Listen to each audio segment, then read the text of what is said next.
नमस्कार दोस्तों, कैसे हो? आई हो बहुत अच्छे होंगे। फ्रेंड्स, आज हम डिस्कस करने वाले हैं हिंदी टीजीटी एलडीसी जो केवीएस के एग्जाम हुए थे एलडीसी के डिपार्टमेंटली। उसके अंदर जो ग्रामर का पार्ट आया था, व्याकरण आई थी हिंदी की, उसको हम डिस्कस करने वाले हैं। और ये टीजीटी पीजीटी पीआरटी तीनों के लिए इंपॉर्टेंट होने वाला है, क्योंकि जनरल हिंदी सभी में पूछी जाने वाली है। तो वीडियो में अंत तक बने रहिए, आपके फायदे की बात है। चलो पहला प्रश्न देखते हैं। हिंदी भाषा के विकास की दृष्टि से निम्नलिखित में से कौन सा क्रम सही है? हिंदी भाषा के विकास की दृष्टि से कौन सा क्रम सही है, यानी कि किस प्रकार से इसका विकास होता है हिंदी भाषा का। तो सबसे पहले दोस्तों इसका ऑप्शन नंबर 2 यहाँ पे करेक्ट हो जाएगा। ऑप्शन नंबर 2 यहाँ पे करेक्ट हो जाएगा। प्राचीन संस्कृत और लौकिक संस्कृत, यानी कि सबसे पहले प्राचीन संस्कृत, उसके बाद में लौकिक संस्कृत। ये लगभग बात करें तो 1500 ईसा पूर्व के आसपास की बात है। 1500 से लगभग 500 ईसा पूर्व के आसपास, ठीक है। और जो सौर सैनी है उसके बाद में पश्चिमी हिंदी निकलती है शाम।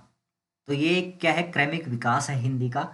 ये आप हिंदी भाषा का उद्भव एवं विकास वाला चैप्टर पढ़ेंगे तो वहां पे आपको ये प्रश्न देखने को मिलेगा। नेक्स्ट क्वेश्चन देखते हैं। क्वेश्चन नंबर 2, चिड़िया रस उंडेल कर गा लेती है, वाक्य में रेखांकित शब्दों में विशेषण कौन सा है? भैया सबसे इंपॉर्टेंट प्रश्न पूछा गया है, देखो। उंडेल कर गा लेती है, चिड़िया रस उंडेल कर गा लेती है, ये वाक्य है। कौन सा विशेषण है बताओ? अब यहाँ पे आपको पता है ये जो उंडेल कर शब्द है ना, ये क्या है? क्रिया विशेषण है दोस्तों। क्या है? क्रिया विशेषण, यानी कि ऑप्शन नंबर 2 यहाँ पे आपका करेक्ट हो जाता है। आपको पता है क्रिया विशेषण को इंग्लिश में क्या बोलते हैं? एडवर्ब बोलते हैं। क्या बोलते हैं? एडवर्ब बोलते हैं। अब ये क्रिया विशेषण होता क्या है आपको याद रखना है। क्रिया विशेषण वे शब्द होते हैं जो हमें क्रिया की विशेषता बताते हैं। किसकी विशेषता बताते हैं? क्रिया की। यानी कि जिन शब्दों से क्रिया की विशेषता का पता चलता है ना, उन्हें हम क्या बोलते हैं? क्रिया विशेषण कहते हैं।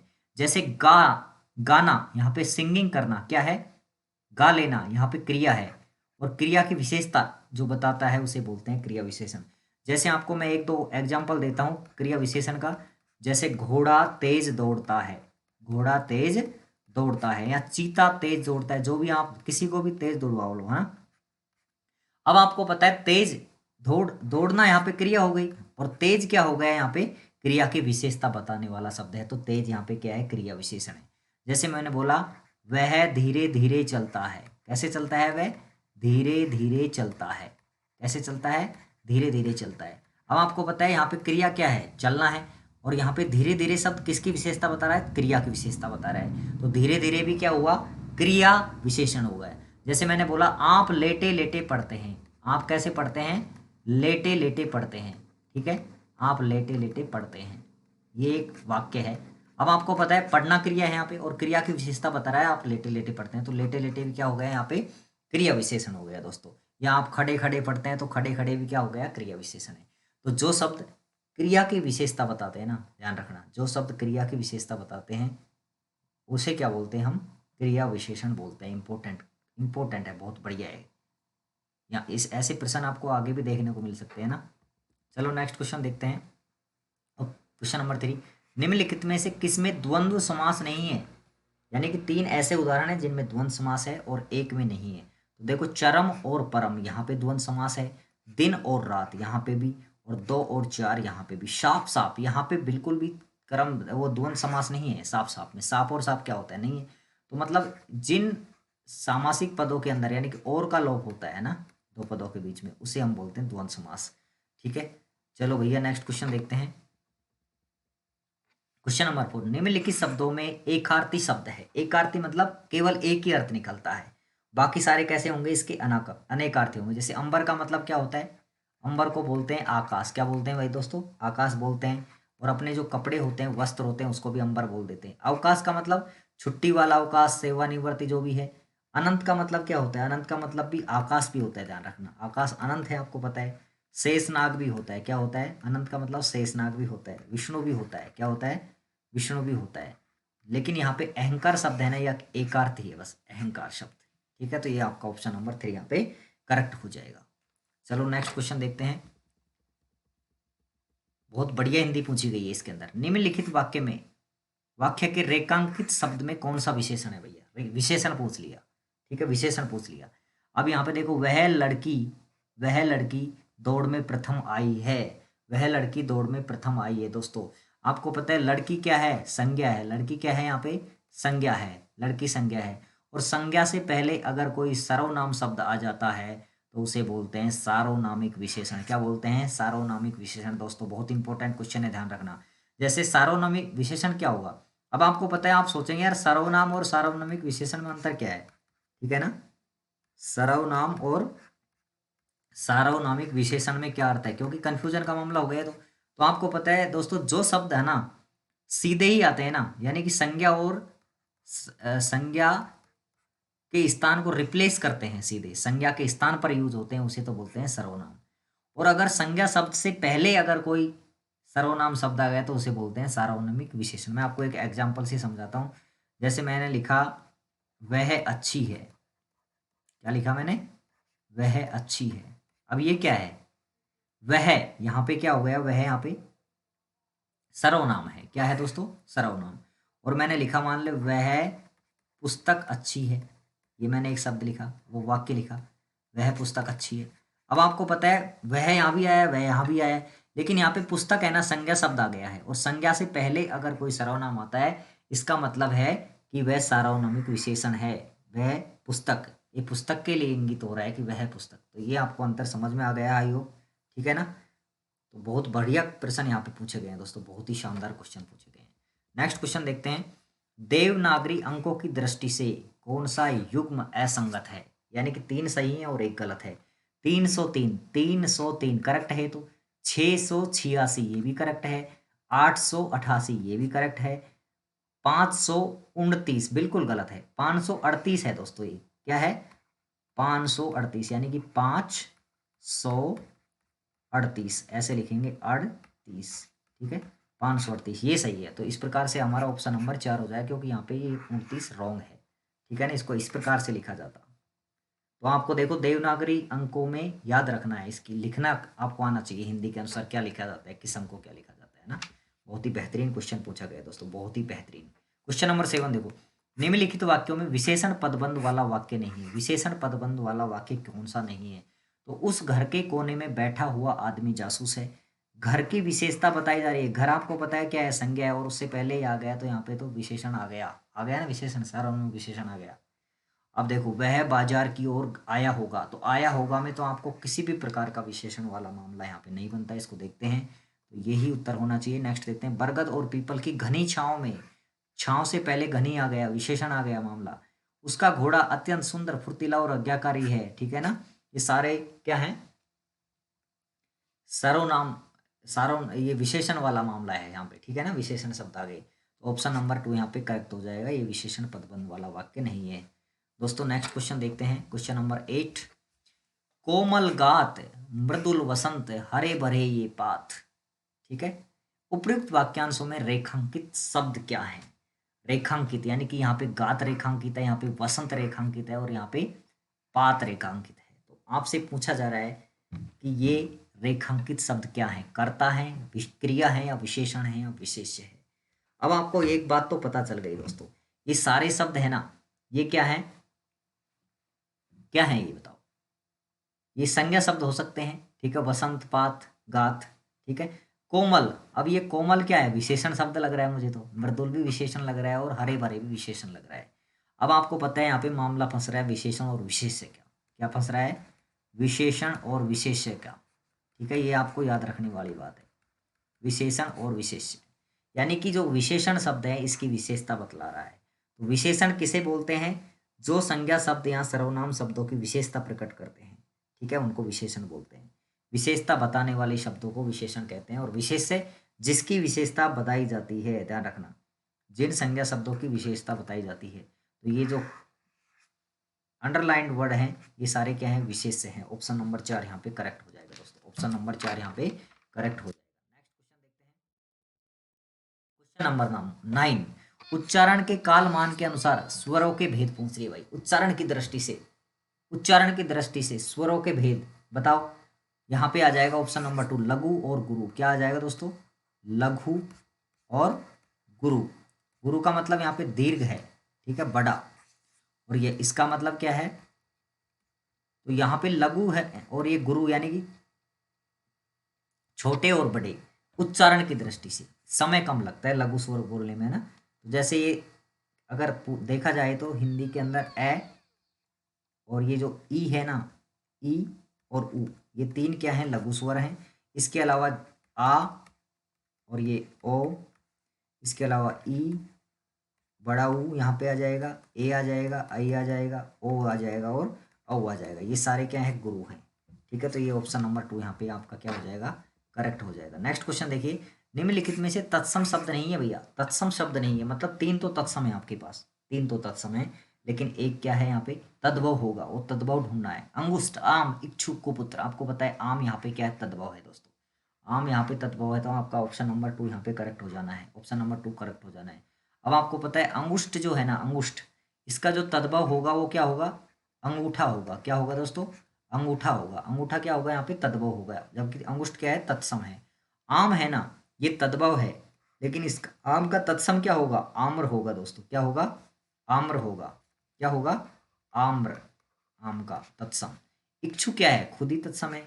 अगर इसका तद्भव बनाया जाए तो इच्छु का क्या हो जाएगा, ईख हो जाएगा, ईख।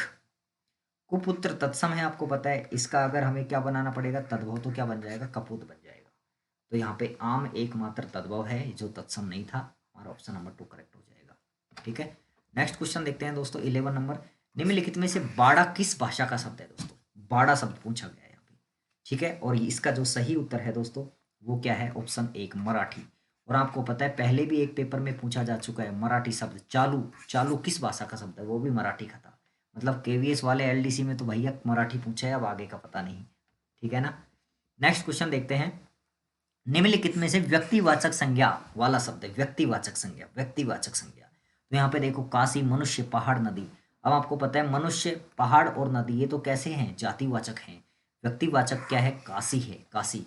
ठीक है ना, अब ये काशी एक जगह का नाम भी हो सकता है भाई, काशी, और ये एक लड़की का नाम भी हो सकता है, काशी। ठीक है ना, तो ये अगर शहर का नाम है तो शहर जातिवाचक है, जबकि शहर का जो नाम है वो क्या है, व्यक्तिवाचक है। ठीक है, अगर ये लड़की है तो लड़की तो क्या है, लड़की, लड़की तो हो जाएगी वही जातिवाचक, और यहाँ पे लड़की का अगर नाम है तो व्यक्तिवाचक। तो ऑप्शन नंबर 1 यहाँ पे करेक्ट हो जाएगा दोस्तों, ऑप्शन नंबर 1 यहाँ पे करेक्ट हो जाएगा। बहुत बढ़िया क्वेश्चन पूछे हैं, सिंपल क्वेश्चन है, ज़्यादा डिफिकल्ट नहीं है। निम्नलिखित में से वर्तनी की दृष्टि से शुद्ध शब्द पूछा है, करेक्ट स्पेलिंग पूछा है आपसे, करेक्ट स्पेलिंग कौन सा है। तो आप देखिए, टर्मिनल, टर्मिनल, टर्मिनल हो गया, टर्मिनल। राष्ट्रीय, आशीर्वाद, विसर्जन। तो यहाँ पे सही आंसर है विसर्जन। यहाँ पे दोस्तों क्या है, विसर्जन यहाँ पे करेक्ट हो जाएगा। बाकी सारे अशुद्ध हैं। अगर इसको अगर हम लिखेंगे तो टर्मिनल को ऐसे लिखेंगे हम, और टर्मिनल तो इंग्लिश का वर्ड है, देखो तो इंग्लिश का वर्ड भी दे दिया, क्या है, राष्ट्रीय नहीं है, राष्ट्रीय है। ठीक है, इसमें बड़ी की मात्रा आएगी दोस्तों। और इसको अगर हम लिखेंगे तो ये कैसे लिखा जाएगा, आशीर्वाद है ये, क्या है, आशीर्वाद, इस तरह से ये लिखा जाएगा। ठीक है ना, बेहतरीन क्वेश्चन यहाँ पे पूछे गए हैं आपके, बेहतरीन से बेहतरीन। आप तैयारी करते रहें, पढ़ते रहें तो सब कुछ ठीक हो जाने वाला है। निम्नलिखित में से शुद्ध वाक्य पूछा है, 3 गलत गलत हैं और 1 सही होगा। शुद्ध आपको ढूंढना है, जल्दी से कमेंट करो आपको उत्तर। बहुत सी अलमारी में किताबें रखी है, अरे ऐसा थोड़ी हो सकता है, अलमारी में बहुत सी किताबें रखी है। ठीक है ना, तुम चाहो तो 100 रुपये मुझसे ले सकते थे। यह निराला की पहली रचना है, यह निराला की पहली रचना है, ये बिल्कुल सही है, यह निराला की पहली रचना है, ये बिल्कुल सही वाक्य है। तो यही आपका आंसर हो जाएगा। ठीक है ना, यही आपका आंसर हो जाएगा। नेक्स्ट क्वेश्चन देखिए, वर्ण और उसके उच्चारण स्थान की दृष्टि से निम्नलिखित में से असंगत छांटना है। देखो दोस्तों, पिछला जो पेपर आया था, जो मैंने हल करवाया था आपको हिंदी का, उसके अंदर भी यहाँ से प्रश्न आया था उच्चारण स्थान से संबंधित। और मैं आपको फिर कह रहा हूँ, उच्चारण से स्थान से संबंधित प्रश्न आपके डायरेक्ट रिक्रूटमेंट के पेपर में जरूर आएगा, आप इनको याद कर लीजिए, बहुत इंपॉर्टेंट है। तो यहाँ पे देखो, मैंने आपको बताया था कै वर्ग, कै वर्ग, उसके बाद में च वर्ग, उसके बाद में ट वर्ग, और उसके बाद में त वर्ग, और उसके बाद में पै वर्ग। ये आपको याद रखने हैं क्योंकि ये इंपॉर्टेंट है, परीक्षा में पूछे जा सकते हैं। तो कै वर्ग कहाँ से उत्पत्ति होती है, कंठ है। च वर्ग का कहाँ से होता है, तालव्य से होता है। ठीक है ना, ट वर्ग जो होता है उसका मूर्धन्य से होता है, कहाँ से होता है, मूर्धन्य से। और तय का यहाँ पे दंत्य है, तय दंत्य है। और पै क्या है, ओष्ट है, ओष्ट है। तो यहाँ पे देखिए, च वर्ग तालव्य, बिल्कुल बात सत्य है इसकी। ड वर्ग, ड जो है वो मूर्धन्य है, बिल्कुल सही है, क्योंकि यहाँ पे देखो ट, ठ और ड और ढ, है ना। न तो ये तो फिर अनुनासिक हो जाएंगे अंतिम वर्ण। ठीक है ना, तो यहाँ पे देखो ड मूर्धन्य है, बिल्कुल बात सही है। न दंत्य है, बिल्कुल सही है, क्योंकि तुलसा नाम दंता है। यहाँ पे देखो त, थ, द, ध और न। ठीक है ना, तो ये भी करेक्ट है। फ कंठ है, फ कंठ है, बिल्कुल गलत है, क्योंकि ये तो फ जो है ना वो तो ओष्टय ध्वनि है। कैसी है, ओष्ठ्य ध्वनि है। तो यही आपका ऑप्शन नंबर 4 यहाँ पे करेक्ट हो जाएगा। 15 का ऑप्शन नंबर 4 यहाँ पे करेक्ट हो जाने वाला है। बेहतरीन क्वेश्चन है और यहाँ से प्रश्न बनेगा लग रहा है। नेक्स्ट क्वेश्चन देखिए, निम्नलिखित में से संधि की दृष्टि से असंगत युग्म छांटना है। असंगत संधि की दृष्टि से तो यहाँ पे देखो कुशासन, कुशासन यहाँ पे आएगा स्वर संधि, तो ये बिल्कुल सही है, यहाँ पे एकदम करेक्ट है। इसको हम संधि विषय करेंगे तो इसका आएगा कुश प्लस आसन। क्या आएगा दोस्तों? कुश प्लस आसन। और इसके अंदर संधि कौन सी हो जाएगी? दीर्घ संधि हो जाएगी, है ना, दीर्घ स्वर संधि। तो ये तो एकदम सही है। कुश का मतलब यहाँ पे क्या है दोस्तों? कुश का मतलब यहाँ पे घास होती है। क्या होती है? घास होती है, ग्रास होता है, ढाप बोलते हैं, ढाप घास, ठीक है ना। तो यहाँ पे आप, ये तो करेक्ट है। अजंत व्यंजन संधि बिल्कुल सही है।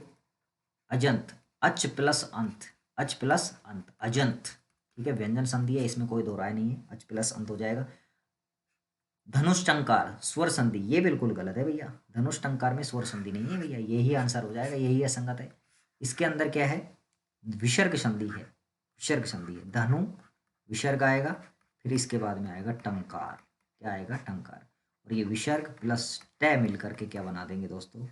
ये आदस है और ये बन जाएगा, ठीक है। तो इसमें कौन सी संधि हो जाएगी? विसर्ग संधि है, विसर्ग संधि, विसर्ग संधि, ठीक है ना। और ये निसंदेह विसर्ग संधि का उदाहरण है, कोई दिक्कत नहीं है। इसका संधि विच्छेद कैसे होगा?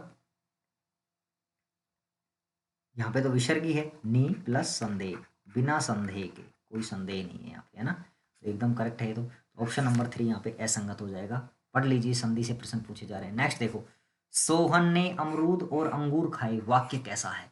विधिवाचक, आज्ञार्थक, विधानवाचक या फिर संकेतवाचक वाक्य। दोस्तों आपको पता है, अगर आपने वाक्य पढ़े होंगे, वाक्यों के प्रकार पढ़े होंगे, तो वहाँ पे रचना के आधार पर वाक्यों के प्रकार होते हैं और एक अर्थ के आधार पर वाक्यों के प्रकार होते हैं, अर्थ के आधार पर। और आपको पता है अर्थ के आधार पर कितने प्रकार होते हैं? वाक्य के 8 होते हैं। तो इस प्रश्न जो, यानी कि जो ये प्रश्न है ना, सोहन ने अमरूद और अंगूर खाए, ये अर्थ के आधार पर इसका निकालना है, ठीक है ना। यानी कि जहाँ क्रिया द्वारा किसी कार्य के होने की या किसी तथ्य के होने की सकारात्मक रूप से जानकारी मिलती है ना, तो ये मतलब क्या है? विधिवाचक आएगा। क्या आएगा? विधिवाचक आएगा। तो ऑप्शन नंबर 1 करेक्ट है। लेकिन यहाँ पे प्रॉब्लम क्या आ रही है? विधानवाचक भी लिखा है। अब विधि और विधान दोनों अर्थ के आधार पर अगर पढ़ते हैं ना हम वाक्य, तो दोनों अलग अलग हमें नहीं मिलते हैं, एक ही मिलते हैं। तो मुझे लगता है इस प्रश्न पर अगर कोई आपत्ति लगाता है तो ये डिलीट हो सकता है प्रश्न, है ना, डिलीट हो सकता है, इसकी संभावना बनती है। बाकी 1 नंबर करेक्ट लगाएंगे, कुछ बंदे ने 3 नंबर किया होगा, कन्फ्यूजन हुए होंगे निश्चित रूप से। आप इसको और देख लीजिए, मुझे लगता है कि अगर किसी ने दिक्कत की तो ये डिलीट होने की संभावना इसकी है, ठीक है ना।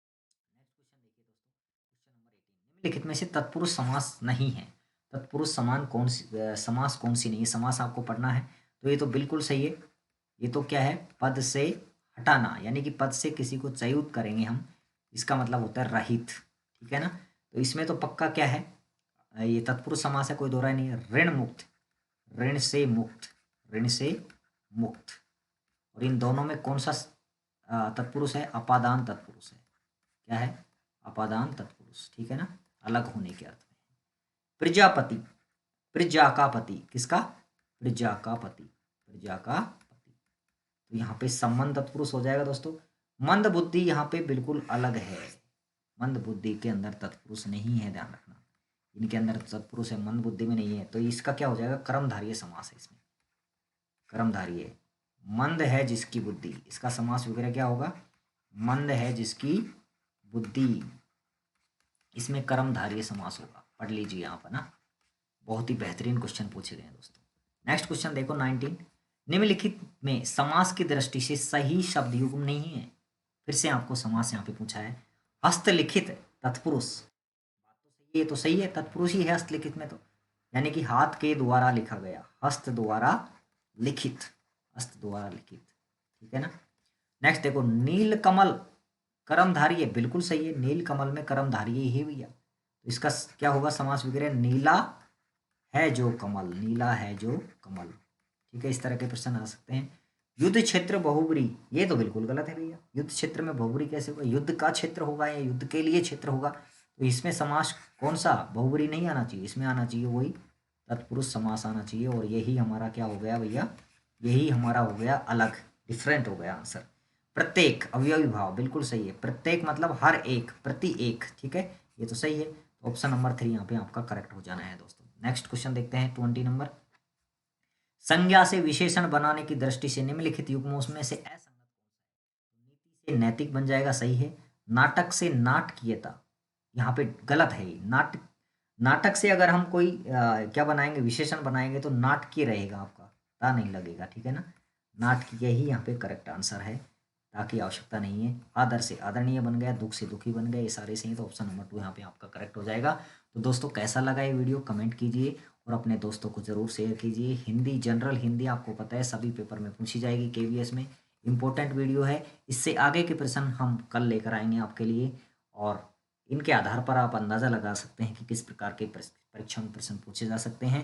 तो चैनल पर नए हैं तो दोस्तों चैनल को सब्सक्राइब कर दीजिए, और सब्सक्राइब करने के बाद में भैया बेल आइकन ज़रूर दबाओ। बेल आइकन दबाने के बाद ही हमारे नोटिफिकेशन आप तक पहुंच जाएंगे और आपको एक इम्पोर्टेंट इन्फॉर्मेशन मिल सकती है, कोई सूचना मिल सकती है, कोई नॉलेज की चीज़ मिल सकती है।